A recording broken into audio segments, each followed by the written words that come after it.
2022 FDOT Design Manual Training, FDM 201 Design Controls, presented by Dwayne Carver, FDOT Roadway Design Office.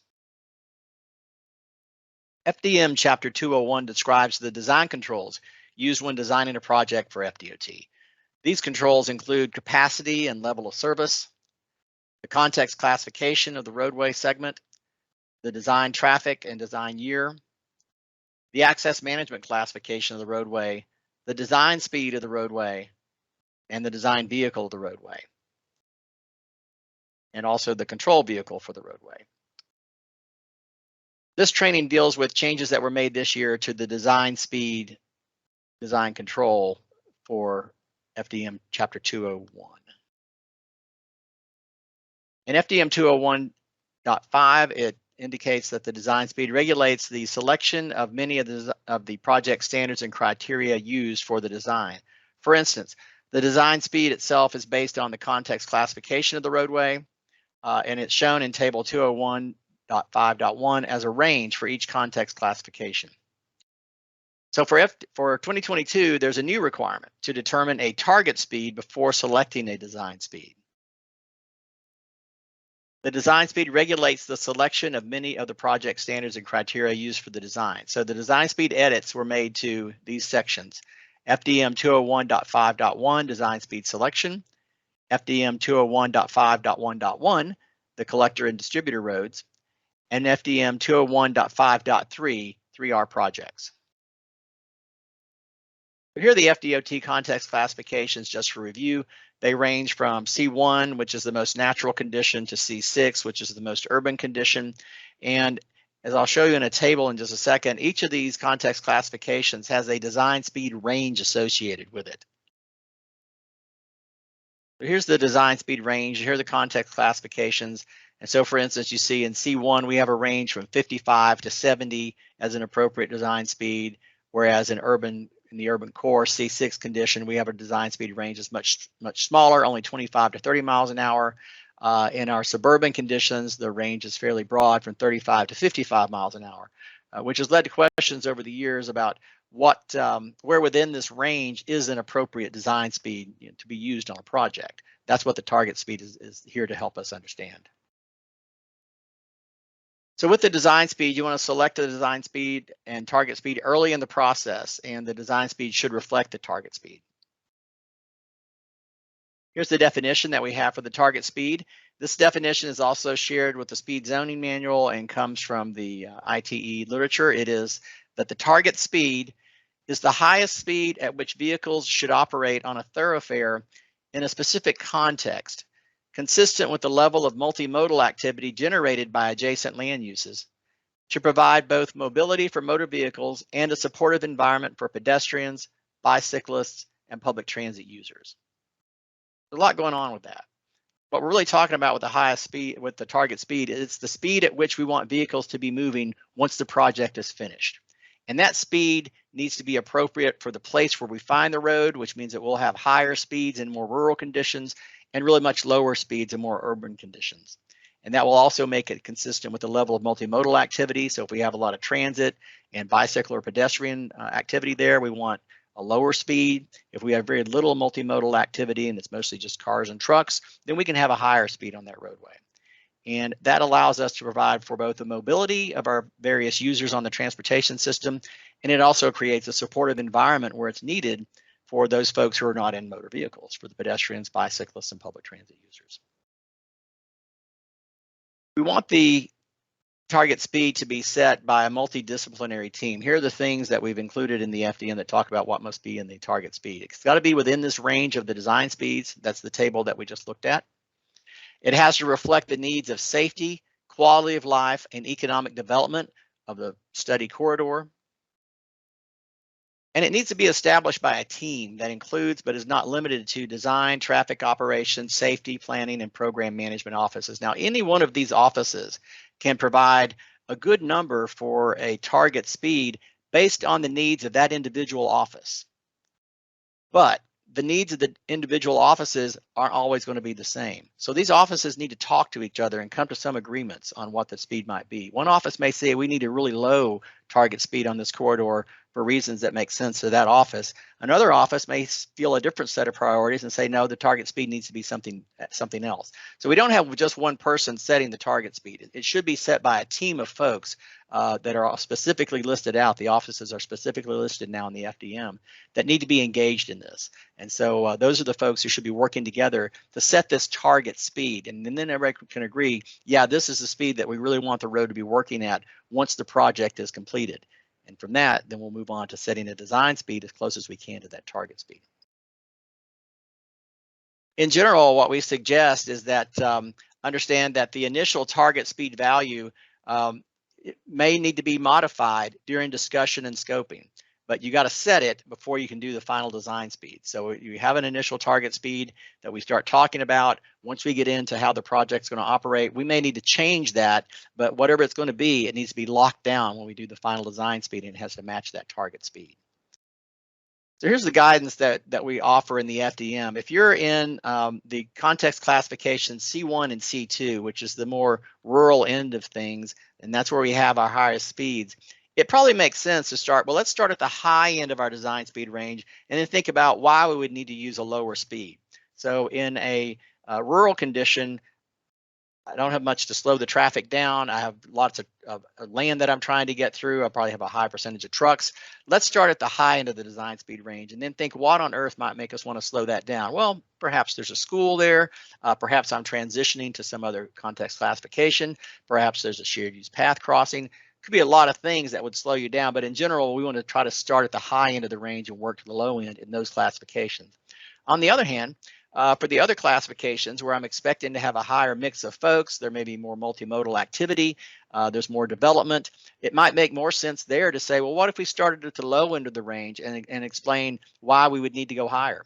What if we tried to get to the very lowest part of that design speed and then see if we need to go higher than that, or what might make us need to go higher than that? And there's a lot of things that could make you need to go higher than the lowest end, but it makes sense to start there and then kind of work your way up. So, there's some guidance right from the very beginning. In the rural conditions, start high, justify low.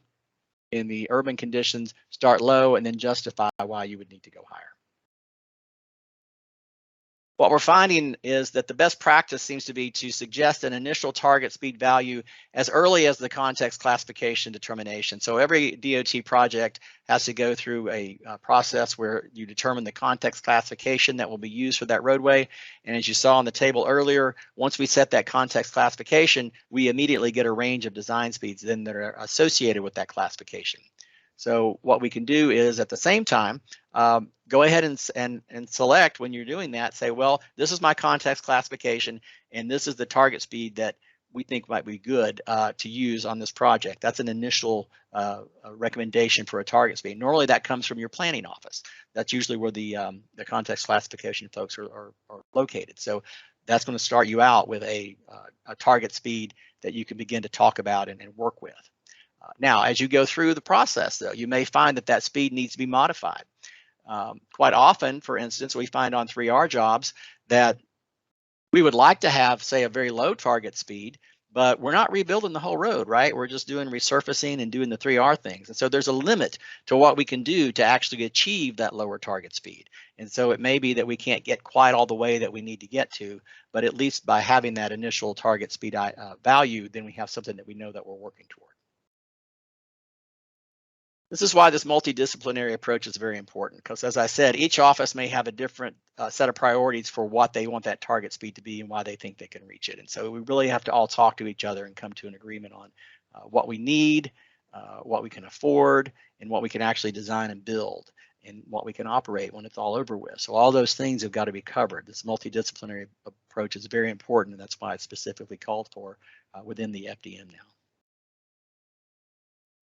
Now on 3R projects, in those situations, the roadway alignment and the right-of-way and critical design elements are pretty much predetermined. And so in that situation, as I was just mentioning, the target speed may be very difficult or impossible to accomplish within the constraints that we've already been given for that project. Using this multidisciplinary approach will help, because it will help us make sure that we've got all the right tools and expertise available from planning, design, and operations to think about how we might achieve a target speed on a roadway. It will also help us ensure that we got the right funding types available on this. So for instance, if I have a 3R project and it's got a safety issue associated with it, then I may very well be able to draw on additional funding from safety projects and safety programs such as HSIP that would allow me to do more on that roadway to help me solve my speed issue and reach a target speed. On the other hand, if I have a roadway that's functioning fairly safely today, I may have fewer opportunities available to me to do that and to bring that other funding in there. However, the program management offices are very good at knowing where the different kinds of funds are, what they can be used for, and if you can have them present in the conversations about target speed, what we're finding is that's a really effective way to identify very early on in the process, what the possibilities might be for achieving a particular target speed. And then you can say, okay, then that's the target speed we're going to use. That will be my design speed, and I will move ahead with my project that way. FDM 202 speed management offers tools that you can look at to see what might be done on a roadway to try to achieve a target speed. Mostly here we're talking about trying to lower a speed. There are conditions where you may decide a target speed needs to be higher than it's been in the past, and that's much less common, but it's not impossible that you would have that, and we've had that happen a time or two already. But normally we talk about trying to lower a speed. And so the speed management chapter, FDM 202, has tools in there that can help us do that. And so what we're finding is the best practice is when you do the context classification analysis, you can also go through very quickly and look at the condition of the roadway today and say, well, which of these tools do we think could be brought to bear on this roadway in order to get us to the speed that we're looking for. And so then you can at least begin to put together some sort of a draft plan of action for how you might get there.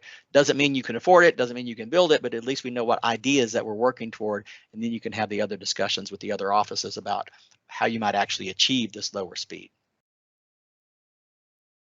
But there's always a but, isn't there?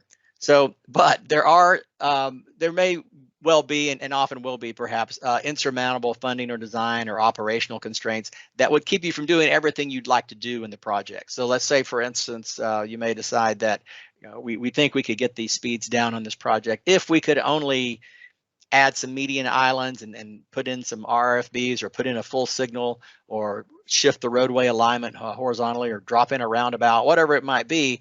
Some of those things are more expensive than others. It may be that there's just things you cannot get done to get you to the speed that you'd really like to have. So that initial target speed that you started talking about at the beginning of the project may turn out, once you've had your discussions with the different offices, that we really just are not going to be able to achieve that speed. And if that's the case, then you say, well, what speed can we get to? And that will be your target speed that you'll use for this project, and you will set that as the design speed, and that's the speed that you'll go forward with on the project. Common thing that a point of confusion that's come up deals with the use of these different terms. Now we have target speed, we have design speed, and we have operating speed, and then we also have what's a lot of times in traffic engineering, we'll talk about the 85th percentile speed. And so I want to read, this is the language that's in the FDM now to talk about how the 85th percentile speed relates to the target speed. The 85th percentile observed speed is a starting point when traffic engineers conduct a speed study for setting speed limits. You can see the FDOT speed zoning manual for more information if desired. The 85th percentile speed should be considered when selecting a target speed, but the target speed does not have to match the 85th percentile speed. In many cases, speed management is required because the existing 85th percentile speed is too high for current conditions. So setting a target speed equal to the existing 85th percentile speed would fail to accomplish the speed management objectives. The primary value of knowing the existing 85th percentile speed is to understand the potential magnitude of speed management interventions that may be required to achieve a selected target speed. Large speed reductions of more than 10 miles an hour, for instance, may need to be approached incrementally over several projects rather than achieved at once on a single project. Let me unpack that just a little bit. The 85th percentile speed is important. It's a very important number. It actually is our best indication of how fast the traffic is currently moving on a project, particularly on a 3R project where it's already built. You can go out and measure the speed. You can see how fast is the traffic really moving there today. That's really important to know, because let's say, for instance, the speed limit is 45 and you've determined that, well, we'd like to have a target speed of 35. So we want to drop the speed by 10 miles an hour. How likely are we to be able to do that with the tools we have at our disposal? Well, one thing you might need to know is, well, how fast is the traffic currently going? It's signed at 45. Are they actually driving 45? Quite often we find when we do an 85th percentile study, they may be driving at 50. They may be driving at 50, 53, 54. They may be really pushing the limit of how fast they can go on that roadway.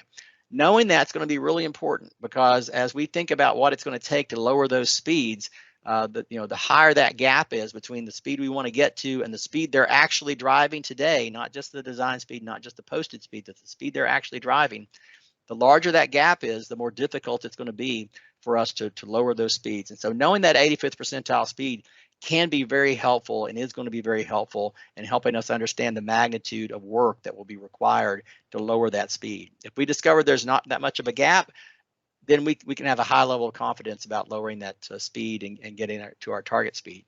If there's a very large gap, then we understand we've either got a lot of work to do, which usually translates into a lot of money to spend to get us there, or we need to be maybe more realistic about what we think we can actually achieve on this single project with the target speed.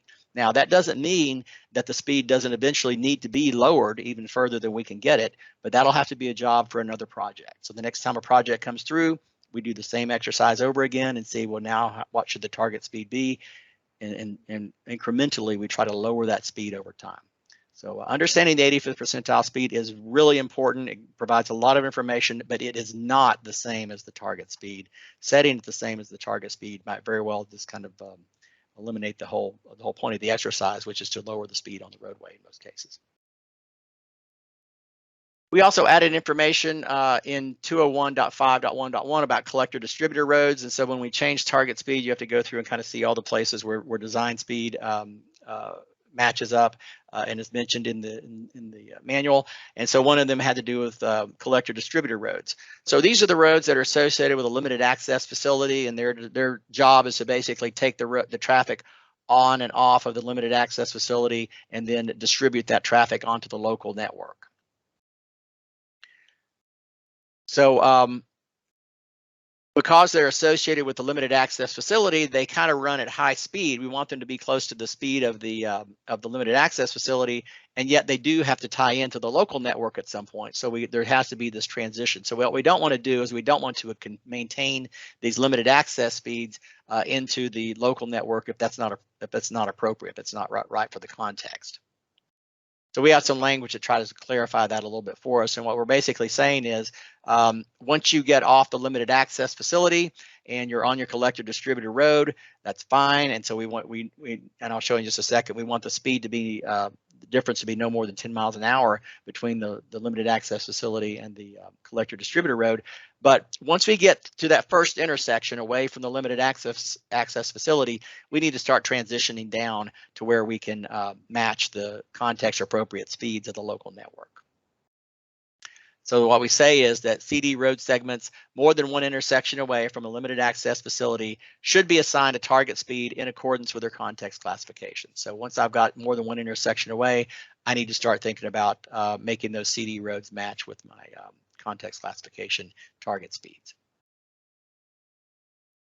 We also added new language on 3R projects in 201.5.3. Now, throughout the FDM, 3R projects use the same criteria as new projects. We don't even necessarily make a distinction, except where we need to. So there are places. So unless you see a specific call out for a specific section in the text that says, oh, and on 3R do this, then you just assume you use the same criteria for 3R that you'd use for new projects, unless we noted it otherwise. Well, this is one of the places where we made a note that it's a little different. So in design speed and target speed, we did make some new notes regarding 3R projects. So we had to add a sentence here to introduce the use of target speed when you're setting a 3R design speed. That's a change from what's been in the past. And what we say now is you select a design speed consistent with the target speed. And when you go back up to see how you set that target speed, which we just talked about. And so it's set consistent with the target speed, the context classification of the roadway, and the project scope. We also modified something that to try to clarify that the 3R design speed must be no higher than the original design speed of the road. So what happens with the 3R project, of course, is that we're not rebuilding the entire road. So a lot of things like the centerline curvature and things like this that really have a huge effect on how fast you can drive the roadway don't change on a 3R project appreciably. And so, we normally would not set a speed higher than the original design speed of the roadway on a 3R project. However, we may decide that we could set it lower if we can modify the roadway in order to achieve a lower speed. That's much easier to do and doesn't necessarily require a complete rebuild of the roadway. So what we say is the design speed used for a 3R project must be no higher than the design speed used in the original design of the highway. And that's a change. I think the original language said it had to be the same as that design speed used in the original design. And now we're saying, no, it just can't be any higher. Because we don't want you to not be able to lower the speed if it's necessary to lower the speed, but we don't want you to design it any higher than that.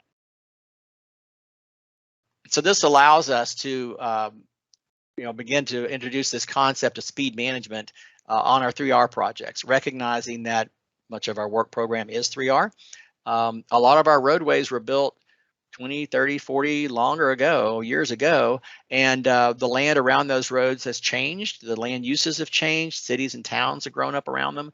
And so a road that was designed to be a high-speed rural highway at one point may not need to work that way anymore. It might be more of a suburban road today. It might be an urban road today. And so we need to be able to have the flexibility to modify that roadway on a 3R project to make it match the land uses around it. So this operating safely and at a safe speed.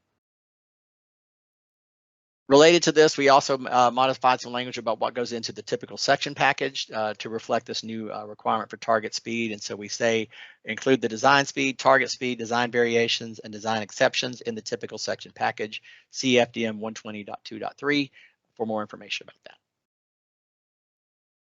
More information about this will be found in the context classification guide. There's some information in there now in this version of the context classification guide on the screen, which is from July 2020.